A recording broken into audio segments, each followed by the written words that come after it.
You finally get the thing you wanted. The job, the relationship, the apartment with the view.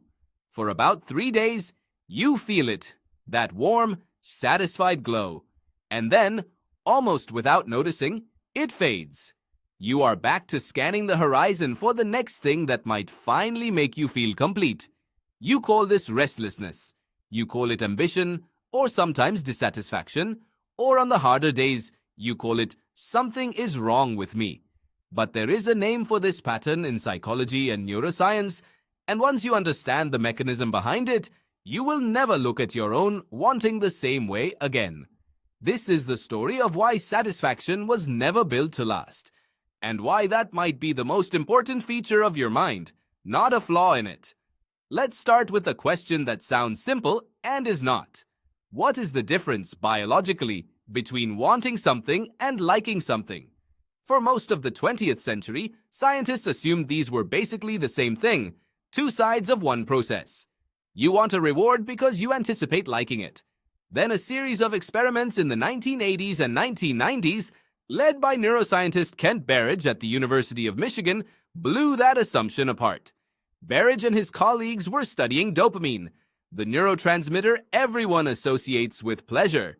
The popular story went, dopamine is your brain's pleasure chemical. Do something rewarding. Dopamine fires. You feel good. Simple. Except when Berridge's team blocked dopamine in lab rats, something strange happened. The rats stopped seeking out sugar water, a reward they clearly loved. But when researchers placed the sugar water directly in their mouths, the rats still showed every behavioral sign of enjoying it. The licking patterns, the facial expressions specific to pleasure in rodents, all still there. They had lost the drive to pursue the reward. They had not lost the capacity to enjoy it once it arrived. This led Berridge to a now famous distinction. Wanting and liking are separate systems in the brain, running on different chemistry, and they do not always move together. Dopamine, it turns out, is not the pleasure chemical. It is the wanting chemical. It is the motivational pull that gets you out of the chair, that makes you check the phone, that sends you toward the refrigerator. Liking, the actual experience of pleasure once you get there, runs largely on a separate system involving opioid and GABA signaling in the brain. Here is where it gets stranger and where it explains almost everything about why satisfaction feels so slippery. Neuroscientist Wolfram Schultz at Cambridge University ran a series of experiments tracking dopamine activity in monkeys as they learned to associate a cue, like a light or a sound, with a reward, like juice. What he found reshaped the entire field. Dopamine did not fire most strongly when the monkey received the juice. It fired most strongly when the monkey received a cue predicting the juice, especially early in learning, when the outcome was still uncertain. Once the monkey learned the pattern perfectly, once getting the juice became completely predictable, the dopamine response to actually receiving it dropped close to zero. The brain had essentially stopped reacting to the reward itself.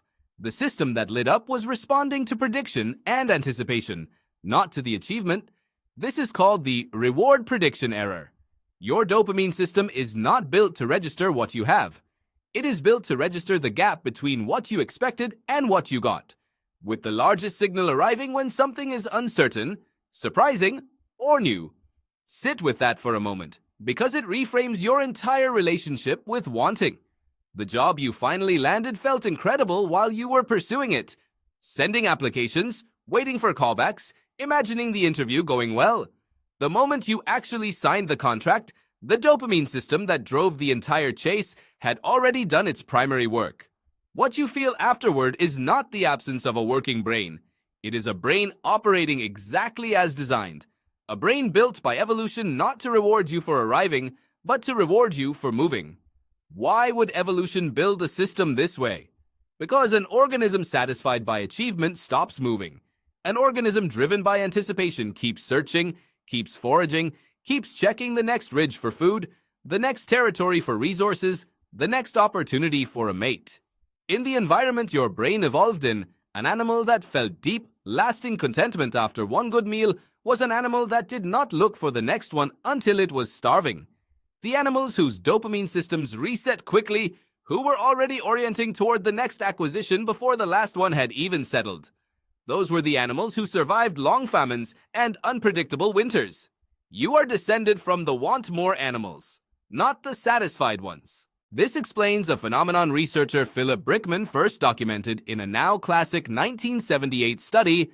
He and his colleagues interviewed lottery winners and compared their reported happiness to a control group, and also separately studied recent accident victims who had become paraplegic. Within roughly a year, lottery winners had returned to approximately their baseline level of happiness from before they won.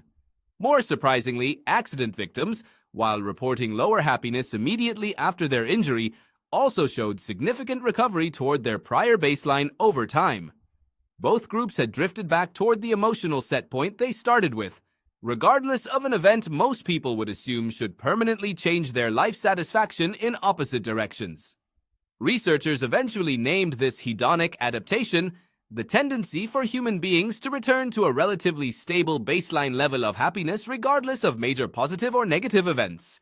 Your brain is not built to register your circumstances.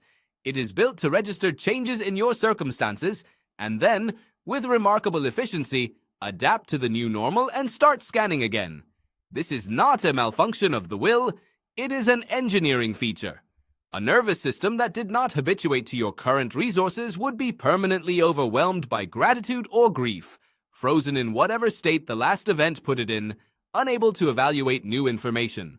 Hedonic adaptation is what allows you to function at all. The cost is that the warm glow of arrival is, by design, temporary. Researcher Tali Sharrett at University College London later connected this to what she calls the dopamine system's preference for unresolved uncertainty. Her experiments found that people often experience more pleasurable dopamine activity anticipating an uncertain outcome, like waiting to see if you won a modest reward in a game of chance, than they do once they know the result, even when the result is exactly what they hoped for. The not knowing itself, it turns out, can carry more reward system activation than the resolution. This is the actual machinery behind your scrolling. The notification you have not opened generates more dopamine than the notification you have already read. The message that might be something interesting is, biochemically, more compelling than the message that confirms it is exactly what you expected. Modern technology did not invent this vulnerability. It simply discovered how to manufacture infinite tiny cues of uncertain reward, and aimed that discovery directly at a dopamine system built for a world of finite food and rare information. So what do you do with a brain engineered this way? The honest answer is not to defeat the system. You cannot out-willpower a process this fundamental to your neurochemistry. But understanding the mechanism changes what you do with the feeling when it arrives. When the empty feeling shows up after you get the thing you wanted, that feeling is not telling you the thing was wrong, or that you chose badly, or that nothing will ever be enough. It is telling you that your dopamine system has correctly registered the resolution of uncertainty and moved on to scanning for the next one. That is its entire job description. It was never going to sit there admiring what you already have. It is not designed to. Some researchers, including Berridge himself in later work, have pointed toward a different relationship with the liking system as a partial answer. Not chasing harder for the next acquisition, but deliberately, attentively engaging with the liking circuitry around what you already have. Actually tasting the food instead of eating while distracted. Actually noticing the view from the apartment instead of immediately wondering what view would be better. The liking system, unlike the wanting system, does not automatically habituate the same way when you give it your full attention. You cannot make the wanting system stop generating its next target. That would require rewiring 2 million years of selection pressure. But you can choose, in the gap between acquisition and the next chase, to spend a few extra seconds in the liking system before the wanting system pulls you forward again. Tonight, you will probably want something you do not yet have. Tomorrow, you may get something you have wanted for a long time, and the warm feeling will arrive. And within days, quietly, almost without your noticing, it will begin to fade. That fading is not the universe telling you nothing is ever enough. It is 2 million years of dopamine, doing exactly what kept your ancestors alive long enough to become you, already looking past what you hold, toward